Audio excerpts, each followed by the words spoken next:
நிறைய இந்த body shaming கேள்வி பண்ணாங்க. அதுக்கப்புறம் 2 படம் பெரிய ஹிட் கொடுத்துருங்க, 100 கோடி. இப்போ கூட ஒரு சமீபத்தில் ஒரு ப்ரெஸ் மீட்டில் வந்து அந்த உடல் ரீதியாக வந்து நிறைய கொஸ்டின் பண்ணுவாங்க. அந்த மாதிரி கேள்விகளை எப்படி எதிர்கொள்றீங்க? அவங்களுக்கு என்ன பதில் சொல்லணும்னு நினைக்கிறீங்க? ஒன்றுமே இல்லை சார், எனக்கு பெருசாக அஃபெக்ட் பண்ணுறது இல்லை. எனக்கு முன்னாடி இவ்வளோ லவ் இருக்கும் போது நான் ஏன் சார் அதை பற்றிலாம் யோசிக்கணும்?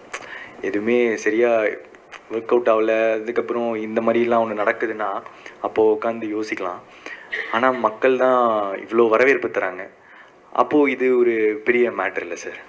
சார், அப்புறம் ரஜினி சார் கமல் சாரும் இணைஞ்சி படம் பண்ணது முடிவாயிட்டு. ஆனால் ரஜினி சார் சொல்லுவார் இன்னும் கதை முடிவாகலை, டைரக்டர் முடிவாகலைங்காரு.